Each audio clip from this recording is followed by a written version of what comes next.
Seguimos, estamos en la tertulia de este lunes que es 8 de junio de 2020. Estamos con Santiago Soto, Agustín Iturralde, Teresa Herrera y Martín Bueno. Vamos a un segundo tema.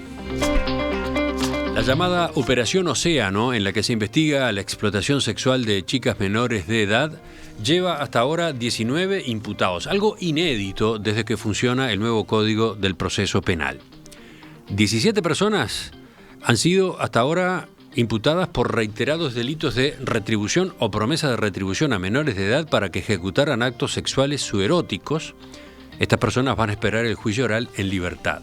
Las otras 2 fueron imputadas por el delito de proxenetismo y aguardarán la acusación en prisión. Los procesados hasta ahora son hombres de mediana edad, profesionales y de alto poder adquisitivo. La fiscal Darviña Viera dijo, hablando con el diario El País, que estos delitos no los cometen las personas pobres. Es la mercantilización del cuerpo de las adolescentes, agregó. El contacto entre las víctimas y los imputados se produjo a través de sitios web y también de aplicaciones de telefonía celular para citas. Según las conversaciones por WhatsApp entre las adolescentes y los imputados, algunas de ellas divulgadas el jueves por el diario El País, los jóvenes ofrecían a las adolescentes viajes, regalos, paseos en Mercedes-Benz y también en yates. Uno de los imputados le quiso dar un apartamento a la joven para que mantuviera encuentros con otros hombres. En uno de los casos, uno de los involucrados pasó a buscar a una de las víctimas a la salida del liceo.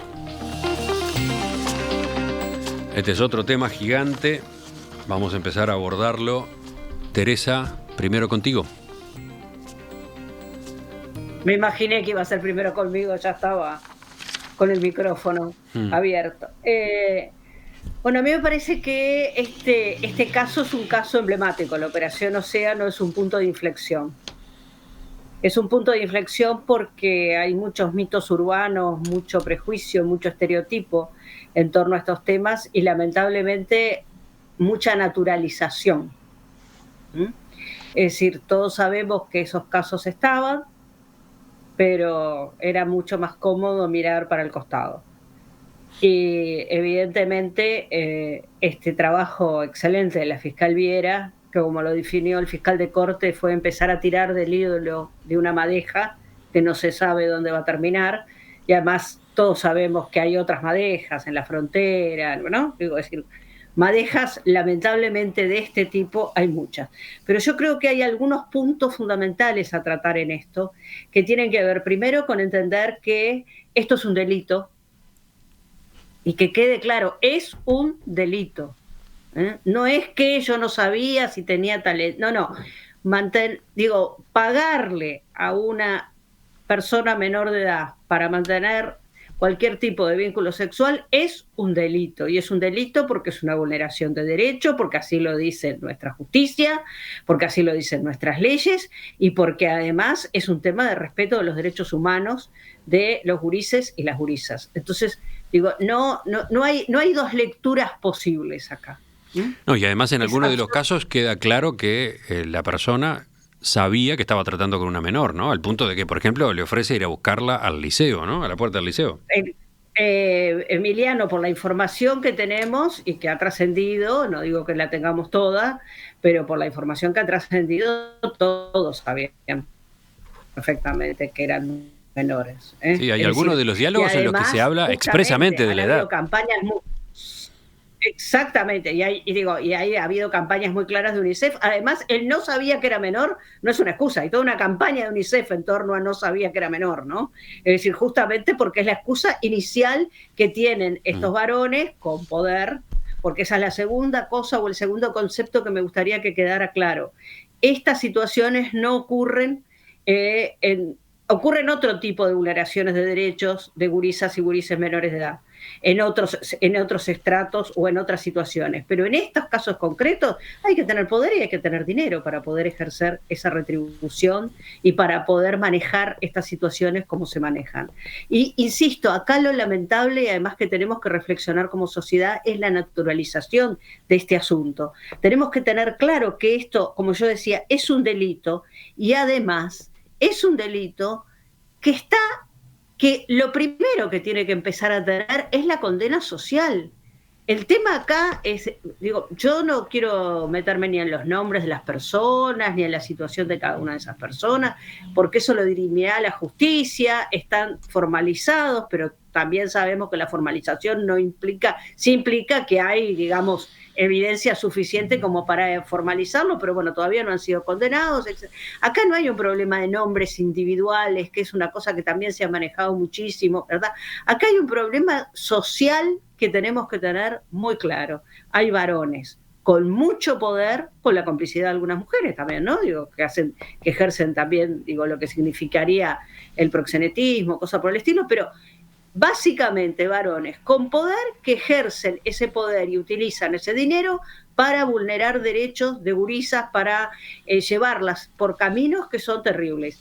Y dentro de esto y vinculado a esto está todo el otro gran paquete de las desapariciones de las gurisas, de la trata de personas, de los problemas que tenemos en la frontera, etc. Si no asumimos esto como país y seguimos pensando que somos la Suiza de América, donde estas cosas no pasan, y miren que les cuento que pasan en Suiza también, ¿no? Pero digo, en realidad me parece que no estamos entendiendo. Si empezamos con el tema que uno ve en las redes por todos lados, de que si la muchacha parecía o no parecía, que estamos en la de siempre, ¿no? Es decir, a ver cómo estabas vestida para que te pasara lo que te pasó o cosas por el estilo. No, acá las víctimas son las gurisas. Y una última cosa que quiero decir es que quiero apoyar mucho todo el trabajo que está haciendo la Unidad de Víctimas de Fiscalía, porque a estas gurisas básicamente hay que protegerlas, mucho más teniendo en cuenta que estos señores y obviamente sus abogados, que ya sabemos que han intentado tener contactos, están, tratando de ver cómo, porque todo esto todavía está muy lejos de terminar, ¿eh? Vamos a ver cómo termina en el juicio. ¿Quién sigue ahora? Agustín, vamos contigo. Dale, gracias, Emiliano. Estoy totalmente de acuerdo con lo que dice Teresa. Creo que para que la magnitud que esto está tomando lo va a convertir en un umbral, en un caso emblema. Y si hay algo que podamos sacar de esta cosa tan espantosa y triste que estamos conociendo, es que el sistema judicial trate de ganar un poco de legitimidad, ¿no? La legitimidad del sistema judicial. ¿A qué voy? Normalmente los delitos en nuestras cárceles están llenas de personas que vienen de estratos socioeconómicos muy bajos. Y eso no es casualidad. La gran mayoría de los delitos que preocupan a la ciudadanía, que son el hurto, la rapiña, el homicidio, los cometen un tipo de personas con ciertas características socioeconómicas. Me parece muy importante, y es la base de un sistema de derecho, de un sistema liberal, la igualdad ante la ley, y en ese sentido estamos ante un caso donde están todos los días apareciendo nuevos victimarios con un perfil socioeconómico muy distinto, y creo que eso también hace la cosa. ¿Qué siente me parece que es importante que el pacto social en el que vivimos, la sociedad en la que vivimos, todos sintamos también los sectores socioeconómicos que normalmente sienten que son a los que la ley les cae, a los que la policía persigue. Bueno, y esto no lo digo de un discurso buenista a favor de bajar las penas y ser más blando con los delincuentes. No. Justamente lo digo que el Estado tiene que tener la legitimidad para después ir a aplicar penas a quien corresponda por otros tipos de delitos que son más comunes en nuestro imaginario. Es importante la legitimidad y que la ley es igual para todos. Y en ese sentido estamos ante un caso que, como muy pocas veces, son decenas y decenas de personas de niveles medios altos y muy altos en algunos casos, y está muy bien que la ley le caiga a todos por igual. En ese sentido, un comentario: ayer estaba mirando a recomendación de un amigo la serie de Jeffrey Epstein, este personaje de Estados Unidos, también un historial de abusos sexuales a menores larguísimo. Y en un país como Estados Unidos, más allá de los problemas que tiene, con instituciones razonablemente fuertes, cómo pudo escapar. Las primeras denuncias son del 96, y él pudo burlarse y escapar y seguir escapando durante más de una década. Después, cuando ya el caso estaba todas las pruebas sobre la mesa, logró una condena, que no ir a la cárcel, esperar desde su casa y estirar, y estuvo. Es un caso claro donde la ley demoró, la pena y el Estado y la justicia demoró muchísimo más en llegar, por las influencias políticas y económicas de una persona. En ese sentido, uno mira esa serie a la luz de lo que está pasando ahí en Uruguay y bueno, no tengamos ningún tipo de complacencia. Es bueno que la ley realmente caiga sobre todo por igual y en particular que el sistema judicial gane cierta legitimidad en este caso. Hay más de un mensaje, elijo por ejemplo de Gabriela, que pregunta, ¿y la familia de esas menores? ¿Qué responsabilidad le cabe a las familias de esas menores? En el control, para empezar, en el control deficiente del comportamiento de estas chiquilinas, ¿no? Y después está la otra anotación a propósito de por qué este caso tiene la envergadura que tiene. La pregunta es, ¿WhatsApp ayuda? La existencia de WhatsApp no termina siendo un factor que vuelca y facilita mucho la dilucidación, o por lo menos el avance en la dilucidación de estos casos, porque lo chocante, lo sorprendente podría decirse, es que esta gente, mucha de esta gente acordaba los encuentros, las condiciones, etcétera, por WhatsApp, ¿no? Escribiendo por WhatsApp. Santiago, vamos contigo. Sí, a ver, yo coincido con todo lo que se viene diciendo. El mensaje del oyente también es cierto. Tenemos que, obviamente, como menor de edad, hay alguien que tiene la patria potestad y hay un núcleo familiar que también tiene, no quiero decir la responsabilidad, pero tiene parte también en esto. Lo que sin lugar a dudas no debería ponerse la culpa es en las gurisas de 16, 17 años, ¿no? O como un video que anda dando vuelta por ahí que elogia a las gurisas de 15, 16 años, del que va a ser embajador ahora en la OEA, Abdala, no sé si lo vieron dando vuelta, pero hay un video diciendo que tienen 15, 16 años, que se parten y toda esa historia, una cosa bastante lamentable. ¿Cómo? No te entendí. Hay un video dando vuelta de hace unos años de Washington Abdala elogiando y diciendo cómo es la actitud de las gurisas de 15, 16 años, que justo viene a colación, está dando vuelta en redes sociales, por eso lo traigo, como ese discurso a veces de poner, en definitiva, gurisas de 16, 17 años, 15 años en el lugar de la culpa. Si puede haber algo del entorno familiar, probablemente hay responsabilidad del entorno familiar, no sé si la parte legal, ahí nos ayudarán los abogados, pero sin lugar a dudas desde la parte, obviamente, de lo que corresponde a las familias, obviamente, de cuidar por proteger, en definitiva, a sus hijos, y más cuando son menores de edad. Pero hay toda una hipocresía alrededor de este tema.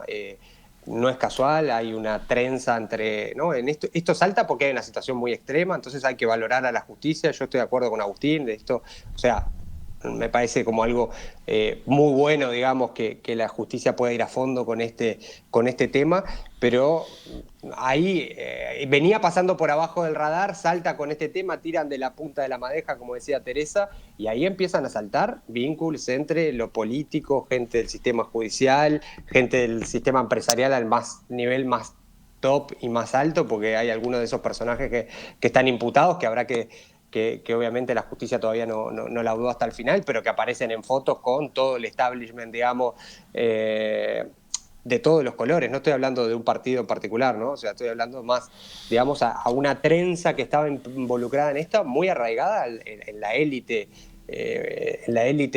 digamos, sociopolítica, económica del Uruguay, y que se naturalicen las prácticas al punto que aparecen ahí, que me ofrece pasar a buscar por la puerta del liceo.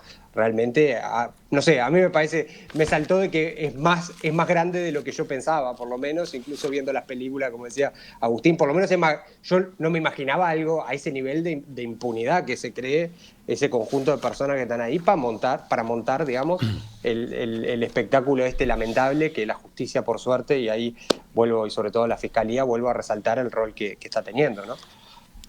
Una apostilla. Sí, Teresa. Esto de la impunidad, justamente, es decir, hablan como hablan por WhatsApp y dicen las cosas que dicen porque sentían que tenían impunidad total. O sea, podían hacer cualquier tipo de cosa o decir cualquier tipo de cosa porque consideraban que eran impunes, totalmente impunes. Y esta impunidad, además, viene desde hace muchísimo tiempo. Eso es una cosa, por eso insistimos tanto en este tema. Este tema no empieza ni termina acá, es un punto de inflexión, y ojalá lo sea, pero no empieza ni termina acá, porque si uno es capaz de decir por WhatsApp las cosas que decían, es porque estaban totalmente seguros de que nunca les iba a pasar nada.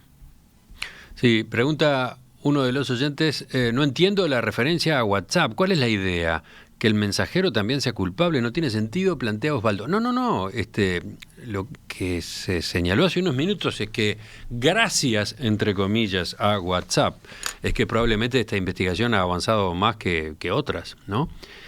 Porque lo que resulta increíble es que esta gente se sintiera, no sé cómo llamarlo, tan suelta en su comportamiento que utilizaba WhatsApp para las coordinaciones y por lo tanto estaba dejando todas las huellas de sus acciones. Estaba dejando todo grabado y disponible. Puntos suspensivos acá en la tertulia sobre el tema, pero el asunto vuelve un poco más tarde hoy en Perspectiva. Explotación sexual de menores, ¿qué forma suele tomar este delito en Uruguay? ¿Hay suficiente conciencia en la sociedad sobre este problema? Un enfoque desde la academia.